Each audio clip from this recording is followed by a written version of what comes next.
Akhilesh Pratap Singh ji Congress party के प्रवक्ता जुड़ गए हैं। हमारे साथ जय नारायण व्यास जी नेता भारतीय जनता पार्टी के जुड़ गए हैं। सुभाष कश्यप जी जो कि फॉर्मर सेक्रेटरी जनरल हैं लोकसभा के, वो हमारे साथ जुड़ गए हैं कॉन्स्टिट्यूशनल एक्सपर्ट के तौर पर। और वेद मारवा जी जो कि पूर्व गवर्नर है मिजोरम और झारखंड के, कुछ ही देर में हमारे साथ इस पूरी चर्चा में जुड़ जाएंगे, वो भी जुड़ गए हैं। लेकिन सबसे पहले मैं रुक करना चाहती हूँ आपका जय नारायण व्यास जी, और आपसे बहुत सीधा सवाल है, क्या ये बदला नहीं है? पहले आपको मौका मिलना चाहिए क्योंकि सीधे सीधे लोकायुक्त बिल के मुद्दे पर टक्कर ली थी कमला बेनीवाल ने नरेंद्र मोदी से। क्या सत्ता में आने के बाद ये बदला नहीं है उनको बर्खास्त करना? देखिए, ये कोई इनकार नहीं कर सकता कि गवर्नर साहब तत्कालीन जो थे यहाँ और मुख्यमंत्री जी के ताल्लुक संबंधों में उतनी मधुरिमा नहीं रही थी। एक इतिहास है और मैं नहीं मानता कि कोई इतिहास से ना कर सकता है। हाँ।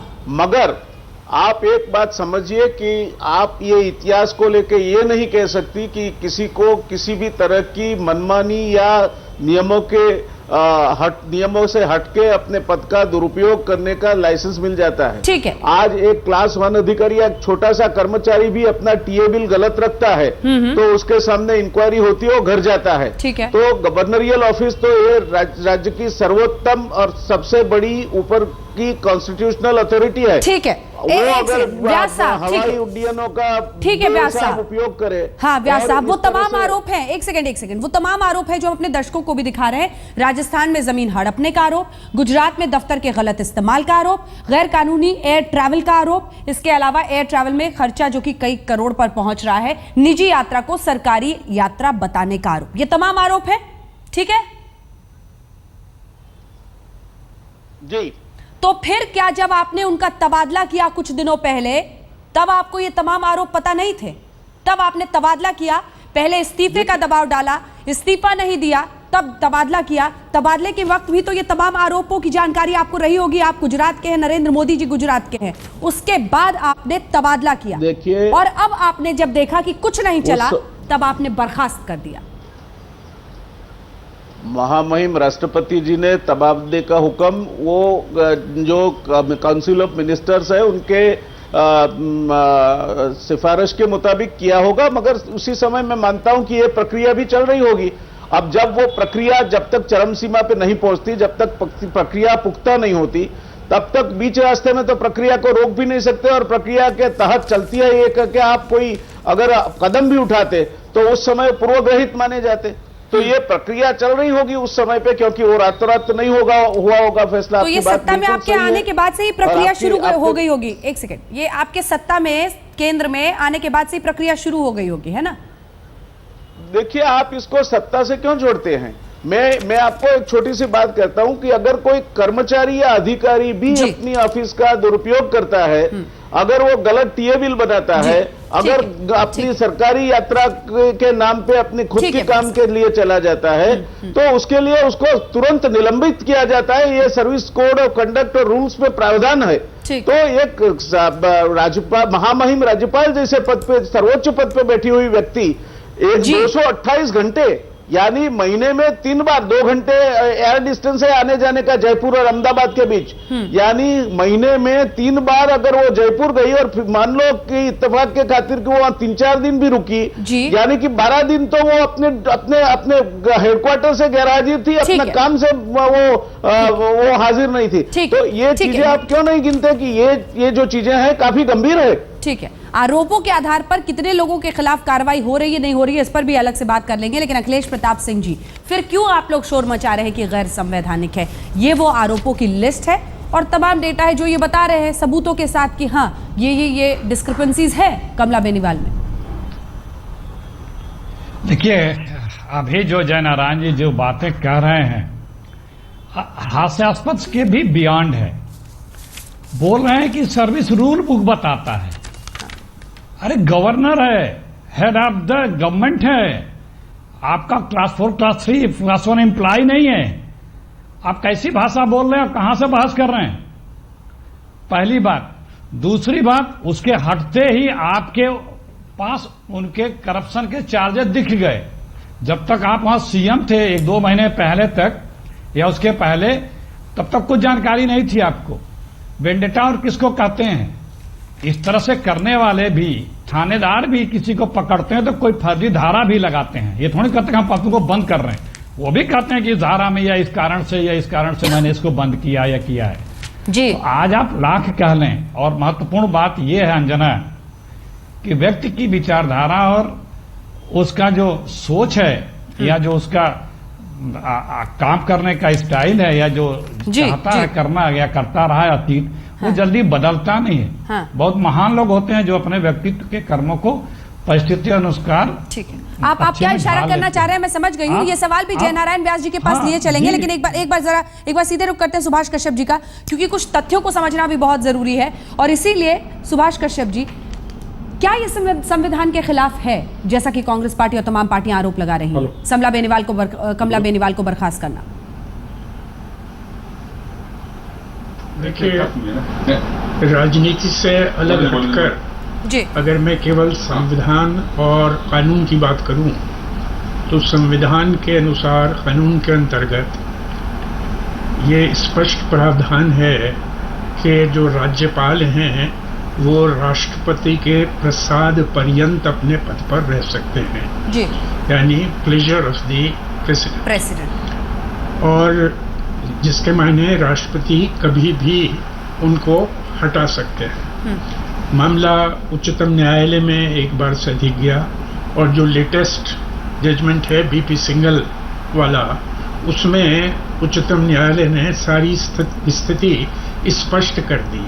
और उसमें पहली बात ये कि उन्होंने इस बात को, सुप्रीम कोर्ट ने इस बात को माना कि राष्ट्रपति को किसी भी गवर्नर को किसी भी समय हटाने का पूरा अधिकार है जी। दूसरा, उन्होंने ये भी कहा कि ये जरूरी नहीं है कि राष्ट्रपति किसी गवर्नर को हटाते समय उसे कारण बताएं जी। लेकिन तीसरी बात जो उन्होंने कही सुप्रीम कोर्ट ने, जो कि सबसे महत्वपूर्ण के कारण होने चाहिए। बिल्कुल, अकारण, बिना किसी कारण के आप किसी राज्यपाल को नहीं हटा सकते। सुप्रीम कोर्ट ने कहा कारण होने चाहिए। हाँ। और अगर हटाया जाना चैलेंज किया जाता है कोर्ट में, तो पहली बात ये कि जुडिशियल रिव्यू हो सकता है। दूसरा ये कि कोर्ट, अगर ये कोर्ट के सामने ऐसा केस बनाया जाए कि हटाया जाना मेलाफाइडी था, सदाशयता से प्रेरित नहीं था, हाँ। कैप्रिशियस था, आर्बिट्रेरी था, तो ऐसी स्थिति में कोर्ट ये पूछ सकती है कि कारण बताइए। ठीक है जयनारायण व्यास जी, ठीक है जी कश्यप साहब लौटेंगे आपके पास है। जयनारायण व्यास जी, जो अखिलेश प्रताप सिंह जी कह रहे हैं वो बहुत साफ है। वो दरअसल ये कह रहे हैं कि नरेंद्र मोदी ने चाहे आज तक को या तमाम जगहों पर इंटरव्यू के जरिए ये कहा हो कि जब हम सत्ता में आएंगे तो किसके खिलाफ बदले की भावना से नहीं करेंगे, लेकिन ये उनके स्टाइल ऑफ फंक्शनिंग में शामिल है। यह आरोप है अखिलेश प्रताप सिंह जी का, जवाब दीजिए। तो देखिए, अखिलेश प्रताप सिंह जी ने जो कहा मैं बड़े ध्यान से सुन रहा था, मैं बड़ा आदर करता हूं उनका। हाँ। वो बोल रहे थे कि किसी क्लर्क या कोई अफसर नहीं है गवर्नर साहब की बजट भी असेंबली में चर्चा नहीं होती उस पर। वो पद का महत्व यह है अखिलेश जी। और अगर क्लर्क या जो और कोई आदमी करता है तो वो तो तकलीफ उसको बीसीआर, एसआर या कोई कोड कंडक्ट रूल तक की है। गवर्नरियल ऑफिस जो देश राज्य की सर्वोच्च ऑफिस है, संविधान की रखवाले हैं, वो अगर उठ के अगर दुरुपयोग करेंगे अपनी ऑफिस का और आप कहेंगे कि वो क्लर्क या अफसर नहीं है, मैं मानता हूं, मैं आपकी इज्जत करता हूं, मगर ये बिल्कुल तर्क नहीं अपनी जगह पे ठीक है। कश्यप जी ने जो कहा वो बात सही है। और आपने जो दूसरा प्रश्न उठाया, आप समझाना क्या चाहते हैं? वो जो थे तब तक जो थे तब तक क्यों ये बातें नहीं की गई? तो अखिलेश जी जब तक थे तब यूपीए का शासन था, और यूपीए के शासन में तो आप जानते हैं कि गवर्नर हाउस का किस तरह से दुरुपयोग होता रहा है। उनके एक आंध्र प्रदेश के गवर्नर को बीच में अपना पद छोड़ के वहां से भागना पड़ा था। तो वो आप ये मानते हैं कि यूपीए सरकार ये सब चीजें उनके सामने लाके उनका कोई खुलासा पूछती, जिन्होंने उनको वहां भेजा था? अखिलेश जी यहाँ इनके मोदी के सामने इनको लड़कने के लिए भेजा था। तो ये आप क्या बात करते हैं क्लर्क और अफसर वाली? ये कोई कंपैरिजन नहीं है।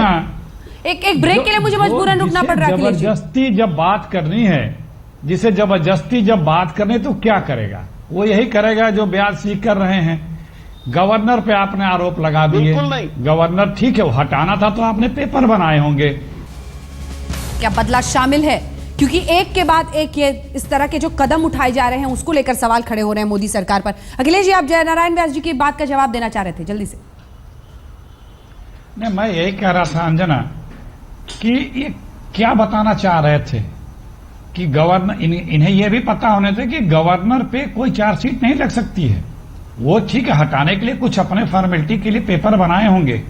वो इस तरह से बता रहे हैं कि गवर्नर हाउस मिसयूज हो रहा था, फला हो रहा था, धमाका हो रहा था, उस पर आप अभियोग नहीं चला सकते हैं।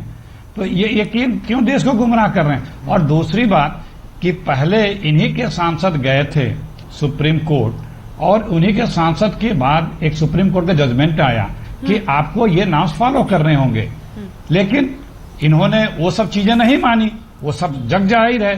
क्योंकि जब ये थे गुजरात में माननीय प्रधानमंत्री जी, मुख्यमंत्री और महामहिम राज्यपाल ने वहां पे लोकपाल से लेकर सीबी से लेकर के करप्शन की चीजों को लेकर के जिस प्रकार से वो चाहते थे गुजरात को चलाना, वो संवैधानिक संस्था पे बैठे रहते हुए उन्होंने संवैधानिक मर्यादाओं की रक्षा करने का प्रयत्न किया था। क्या हुआ?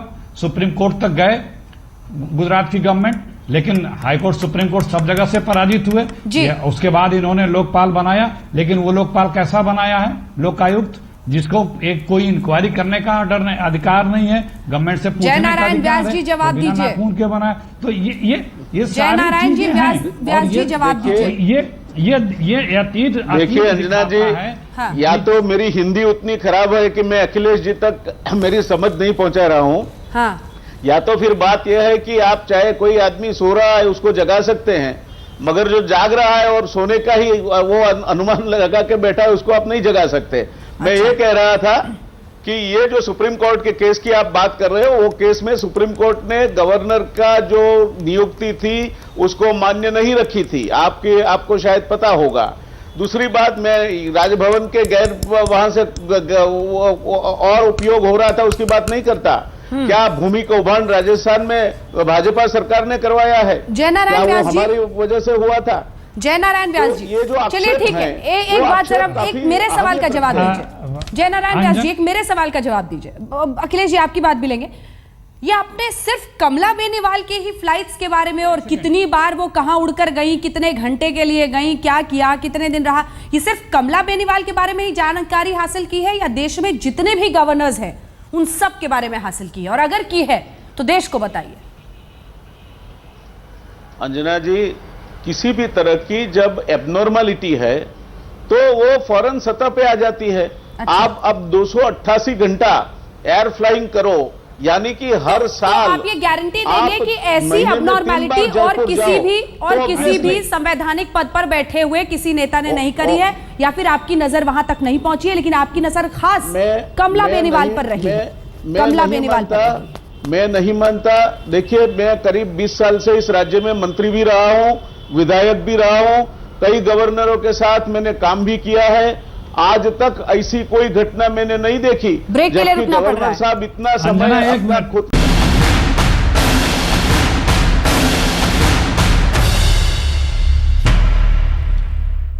ये बहस ऐसी जरूर है जिससे आप भी जुड़ रहे होंगे। तमाम खास मेहमान हमारे साथ जुड़े हुए हैं, लेकिन चूंकि बहुत कम वक्त के लिए हम आए हैं तो हम बस चाहते हैं कि आप इस चर्चा में शामिल हों।